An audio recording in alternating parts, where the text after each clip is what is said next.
Welcome, Virgo. This is your weekly focus for May the 7th through to the 13th, 2018. My name is Tilly, and this is Tarot with Tilly. And thank you. Thank you, truly, for all the positive, loving, supportive energy you send my way each and every day. Now let's get to the cards and see what they reveal about the energy and how to use it in a positive light in order to go forward on our path. And we have the World card. What a fitting card. We are in full moon energy all week. So far, everybody has had this reflect, unplug, recharge, rethink, revisit, plan our hopes, our dreams, our goals, our desires for what we want to step into going forward. And the World card is you come full circle. It's now time to prepare yourself for a new season. And next week, we have so much new energy around us. We have the new moon. And what else do we have? We have Mars moving into Aquarius. We have Gemini.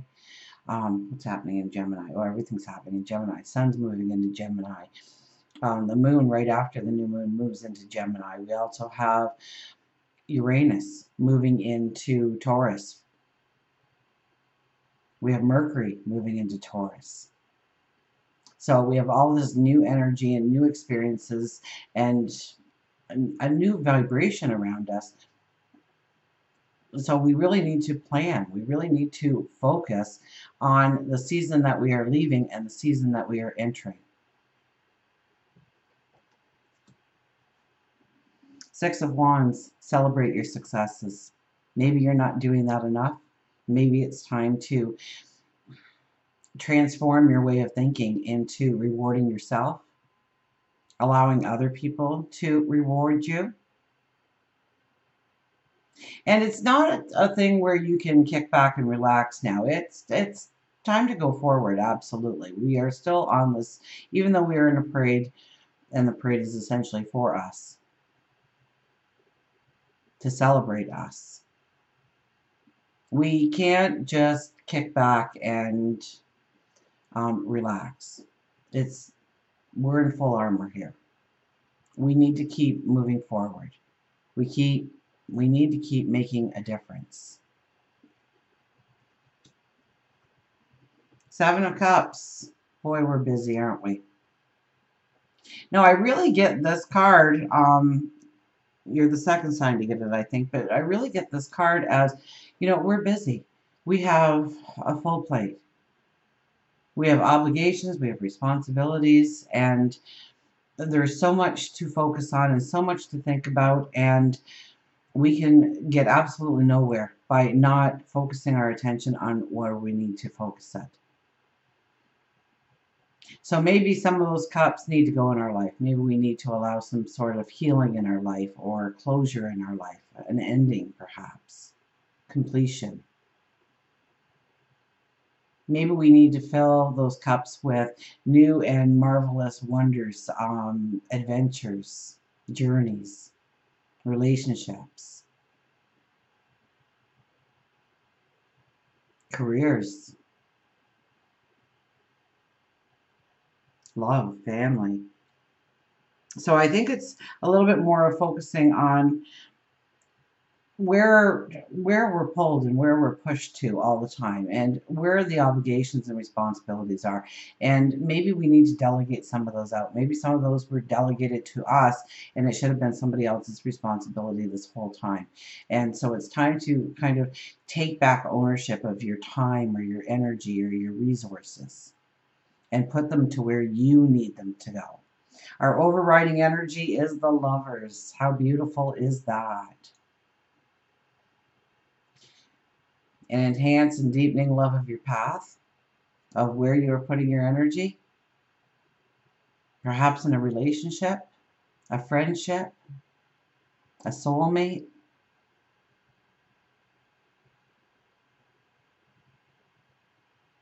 We need to reflect on where we want to deepen the energy. We need to reflect on where we want to grow the experience. Maybe it's to deepen our own passions and our dreams and our desires. It's the second time that's come to me for you. So where are you not finding the true happiness or joy or balance in your life? And how can you bring it in? What needs to transform in your life? What needs some kind of growth or change in a new direction? Where are we going to put our energy in order to make that a reality, something tangible? Our underlying energy is the Queen of Swords, so we can't just sit back and summon in this energy, this new beginning. Careful on this, okay? And I usually don't get this for her, but I'm getting it for you. I get her kind of just sitting there and going, okay, well, I've given enough, so it's time for you to just come to me now.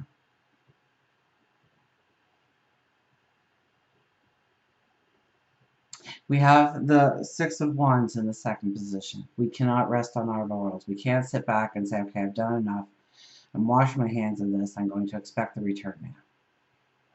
We have to constantly be moving forward. We have to be on our feet. We have to be motivated, not on our feet literally. I don't think you have to actually be active, but active in your mind at least.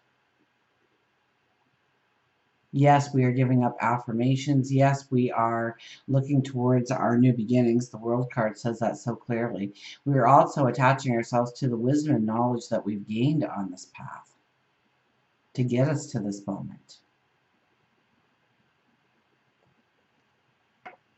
Now, everybody got 2 cards for working, career, and relationships. So we're going to do 2 cards.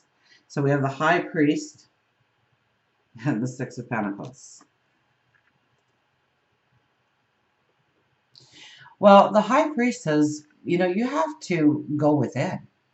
You have to understand the beauty of what you bring to the table when it comes to work, when it comes to career. Maybe it's your finances. That could very well be with these cards. Or what defines you. Okay, if I were to meet you, how would you describe yourself back to me? Would it be a working career, or would it be what you do in the community or your family? So how do you define yourself? And what are your true gifts, talents, abilities that you can utilize at this very moment in order to go forward?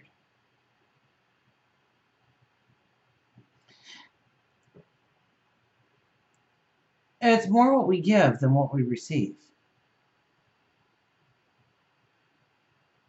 When we give to our talents and our abilities, this is telling you to stop keeping it locked away, to bring it out in the open, to utilize it to move yourself into the direction you want to go. Maybe it's your creativity, maybe it's your sense of joy and pleasure, maybe it's a passion that you push down just a little bit and keep it hidden. So be cautious of what you are holding back. Because if you go inside, I think you will, through meditation, through prayer, through reflection, you will see the magic that's already inside of you that you can use to go forward in a career, in a job setting, in the community in some way. Love and relationships, well, we have the Knight of Pentacles, and the second sign to get that there, and the High Priestess.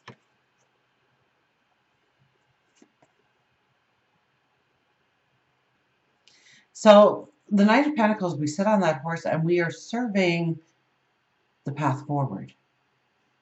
And once again, it's your magic, it's your beauty that, I don't know, are you not taking ownership of, or you're not recognizing it in yourself enough, or are you dummying it down in some way to meet somebody else's agenda? Maybe you feel like you will make them feel less for feeling or being more. There's a beautiful magic, a sensuality when the High Priestess shows up. Well, that's passion and sensuality and, love and relationships. I kind of categorize that as, yes, it could be a lover, a soulmate. It could also be a parent, a child, a sibling, a best friend, somebody in the community or the workspace, your clan, your tribe, your close circle. So how do you bring in this magic in the relationships? And sometimes bringing in the magic is drawing those invisible lines in the sand where the people have overstepped their bounds and taken advantage. And we're sitting back on that horse. We're not galloping forward. So we are reviewing, we are understanding our role within our relationships and how to take them to the next level, or if we need to put distance between each other. And understand the beauty and the magic that you bring into relationships. And I think there's a fine line here between your ego and your intuitive, loving self. So don't let ego take over. You know, ego is when you hang around certain people because you look better than them. So, you know, you always look like the best. Or ego is the abundance, okay? Because we're talking about the abundance with the Knight of Pentacles. The abundance of the relationship, of the love that you have. Don't let it be about things, but rather of feelings. Don't feel that you can't fit in with a certain group of people or crowd or an individual because of your perceived stature in the community. And you have to own something or possess something or wear something in order to truly be one with them. It's your own magic. It's your own beauty. And when you're intuitive, you see that part of you more than the material part of relationships. I mean, we all get our rings and our jewelries and, you know, the toys.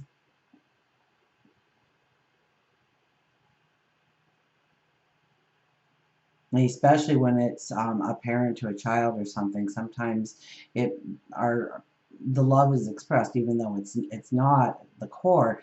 It's expressed through what the parent can pay for the child, whether it's university or helping them out with a bill or just putting food on the table or getting them the neatest gadget because everybody else has the neatest gadget. And so we have to realize the true abundance that we really bring to a relationship through our heart, through our passion, through our sensuality, through our beauty. Our spirituality card is strength. Know that you are strong in this area. Know that you are protected. Know that you have more angels and guides around you. I mean, if you could see them all, you wouldn't have enough room to sit down in your bedroom or your living room or your kitchen. Or it's immense the amount of protection you have. And know that you are being protected. And even if you don't believe me and you think there's like one angel and one spirit guide, so be it. You are still protected.